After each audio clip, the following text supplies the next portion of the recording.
ದೇವೋ ಭವ. ಕಷ್ಟ ಎಲ್ಲ ಕಳೆದು ಈಗ ಸುಖವಾಗಿದ್ದಾರೆ. 3 ಊಟ ತಿಂಡಿ ಸಿಗುತ್ತೆ. ಬೇರೆ ಸಹಾಯ ಮಾಡೋ ಡೋನರ್ಸು ಬರ್ತಾರೆ, ಅವರು ಕೊಡ್ತಾರೆ. ಅವಾಗ ಅವರು ಒಳ್ಳೆ ಊಟ ತಿಂಡಿ ಆಗುತ್ತೆ, ಒಳ್ಳೆ ಅನುಕೂಲ ಬಿಡಿ. ಈ ಬಡತನ ನಡೆಸ್ತಾ ನಿಮಗೆ ಬಡತನ ಅನಿಸಿದ್ರೆ ಅವರಿಗೆ ಸಿರಿತನ ಅನಿಸ್ತಾ ಇದೆ. ಯಾಕೆಂದರೆ ಬೀದಿಯಲ್ಲಿ ಬಿದ್ದಿರೋರು ಇಷ್ಟು ಮಾತ್ರ ಅವರಿಗೆ ಸಿಕ್ಕಿರೋದು. ಎಷ್ಟೋ ಜನ ಒಂದೊತ್ತು ಊಟಕ್ಕಿದೆ, ಒಂದೊತ್ತು ಕಾಫಿ ಇಲ್ಲದೆ, ನೀರಿಲ್ಲದೆ ಬೀದಿಯಲ್ಲಿ ಬಿದ್ದಿದ್ದಾರೆ. ಅಂಥವ್ರಿಗೆಲ್ಲ ಆಶ್ರಯ ಕೊಟ್ಟಿದ್ದಾರೆ ನಮಗೆ. ಬಂಧುಗಳೇ, ಎಲ್ಲರಿಗೂ ಹೃದಯಪೂರ್ವಕವಾದ ಮಧ್ಯಾಹ್ನದ ಶುಭಾಶಯಗಳೊಂದಿಗೆ ಭಾಳ ಖುಷಿಯಾಗುತ್ತೆ. 2ನೇ ವರ್ಷಕ್ಕೆ ನಮ್ಮ ರಾಮಕೃಷ್ಣಯ್ಯ ಸರ್ ಅಂತೇಳಿ ಹಿರಿಯರು, ಗೌರವಾನ್ವಿತ ವ್ಯಕ್ತಿಗಳು, ಅವರನ್ನು ಅವ್ರ ಬಾಯಿಂದನೇ ತಮಗೆ ಪರಿಚಯ ಮಾಡಿಕೊಡ್ಲಿಕ್ಕೆ ಇಷ್ಟಪಡ್ತೀನಿ. ಸರ್, ತಮ್ಮ ಸಂಸ್ಥೆ, ನಮ್ಮ ಪರಿಚಯ ಹೇಳಬೇಕು. ನಾನು ನಾಗರತ್ನಮ್ಮ ಚಿಕ್ಕ ಸುಬ್ಬಣ್ಣ ಮೆಮೋರಿಯಲ್ ಟ್ರಸ್ಟ್ನಿಂದ ಬಂದಿದ್ದೀನಿ. ನಾನು ಅದರ ಅಧ್ಯಕ್ಷ ರಾಮಕೃಷ್ಣಯ್ಯ ಅಂತ. ನಮ್ಮ ಮಗ ಪ್ರಶಾಂತ್ ಟ್ರಸ್ಟಿ. ನಾವು ವರ್ಷಕ್ಕೊಂದ್ಸಲ ಈ ಥರ ಆಶ್ರಮಗಳು, ವೃದ್ಧಾಶ್ರಮಗಳು, ನಿರಾಶ್ರಿತರು, ಬುದ್ಧಿಮಾಂದ್ಯ ಮಕ್ಕಳು, ಇಂಥದಕ್ಕೆಲ್ಲ ನಾವು ಆದಷ್ಟು ಸಹಾಯ ಸೇವೆ ಮಾಡ್ತೀವಿ. ಪ್ರಸನ್ನ ಅವರು ಭಾಳ ಚೆನ್ನಾಗಿ ಎಲ್ಲರನ್ನೂ ನೋಡ್ಕೊಳ್ತಾ ಇದ್ದಾರೆ.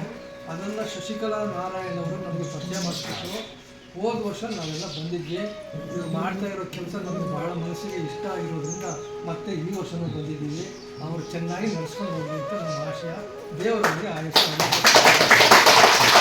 ಸರ್ಗೆ ಅದನ್ನೇ ಪರಿಚಯ ಮಾಡಿದೆ.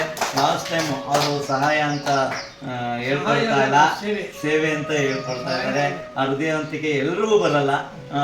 ಸೊ ನಾವೇನೋ ಒಂದು ಮಾಡ್ತಾ ಇದ್ದೀವಿ, ಅದನ್ನು ಬಿಂಬಿಸುವಂಥದ್ದಾಗುತ್ತೆ ಕೆಲವರು. ಇವರು ಆ ಒಂದು ಇದರಲ್ಲಿ ಇಲ್ಲ, ಬಿಂಬಿಸುವಂಥದ್ರಲ್ಲಿ ಇಲ್ಲ.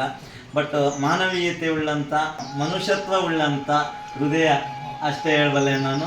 ಸೊ ಏನಪ್ಪ ಅಂದರೆ, ಲಾಸ್ಟ್ ಟೈಮು ಕೂಡ ನಮಗೆ ಒಂದು 25,000 ರೂಗಳನ್ನ ನಮ್ಮ ಸಂಸ್ಥೆಗೆ ಕೊಟ್ಟೋಗಿದ್ರು, ಒಂದು ಸೇವೆನ ಗುರುತಿಸಿ. ಈಗಲೂ ಸಹ 25,000 ರೂಪಾಯಿಗಳನ್ನ ಅವರ ಇದಕ್ಕೆ ಕೊಡ್ತಾ ಇದ್ದೀವಿ. Thank you. ಈಗ ಮುಂದುವರೆಯಲ್ಲಿ ಹೇಳಿದ್ರಲ್ಲ, ಈಗಲೂ ಕೂಡ ಒಂದು 25,000ನ ಕೊಡ್ತಾ ಇದ್ದಾರೆ. ನಾನು ನಮ್ಮ ಗುರುಗಳು ಬಿ ಗುಂಡರಂಜನ್ ಶೆಟ್ಟಿಯವರು 1 ಲಕ್ಷ ಕೊಟ್ಟಾಗ ಹೇಳಿದೆ, ಅದನ್ನು ಗುರುಗಳಿಗೆ ಎಕ್ಸ್ಪ್ಲೈನ್ ಮಾಡಿದೆ. ಅವ್ರು ಕೊಟ್ಟಂಥ ಹಣನ ನಾನು ಏನಕ್ಕೆ ಉಪಯೋಗಿಸಿದ್ದೀನಿ ಅಂತ. ಇವಾಗೂ ಕೂಡ ಅವ್ರು ಕೊಡ್ತಾ ಇರುವಂಥದ್ದು, ಅಲ್ಲಿ ದೇವಗೆರೆಯಲ್ಲಿ ಒಂದು ಆಶ್ರಮ ಮಾಡಿದ್ದೀವಿ. ಅಲ್ಲಿ ಊಟದ್ದು ಹಾಲ್ ಇಲ್ಲ, ಅದೊಂದು ಕೊರತೆ ಇತ್ತು. ಭಗವಂತ ಹುಡುಕಿ ಕಳಿಸಿದ್ದಾರೆ. ನಾನು ಇವ್ರ ಹೆಸರಲ್ಲೇ ಆ ಒಂದು ಊಟದ ಹಾಲನ್ನ ರೆಡಿ ಮಾಡಿ ಅದ್ರ ಜೊತೆಗೆ ಇವ್ರದ್ದು ಒಂದು ಫೋಟೋನ ನಾನು ಹಾಕೊಳ್ಳೋ ಅಂತ ಅವರ ಹೆಸರಲ್ಲಿ ಆ ಊಟದ ಹಾಲನ್ನ ಡೀಟೇಲ್ ತಗೊಳ್ತೀನಿ ಸರ್. ಅಲ್ಲೊಂದು ಅವಕಾಶ ಕೊಡಿ, ಅದೊಂದು ನಿರ್ಮಿಸಲಿಕ್ಕೆ. ಅಲ್ಲೇ ಒಂದು ನಿಮ್ಮ ಹೆಸರು ಹಾಕ್ಕೊಂಡು ಪ್ರತಿನಿತ್ಯ ಒಂದು ಇದಕ್ಕೆ ಇರಲಿ, ಆ ಅನ್ನದಾಸೋಹ ನಡೆಯುವಂಥ ಸ್ಥಳಕ್ಕೆ ಇವರ ಒಂದು ಇದನ್ನು, ಈ ಹಣನ ನಾನು ಅಲ್ಲಿಗೆ ಬಳಸ್ಕೊಳ್ತೀನಿ ಅಂತ ಹೇಳ್ತಾ ಇದ್ದೀನಿ. ಧನ್ಯವಾದ.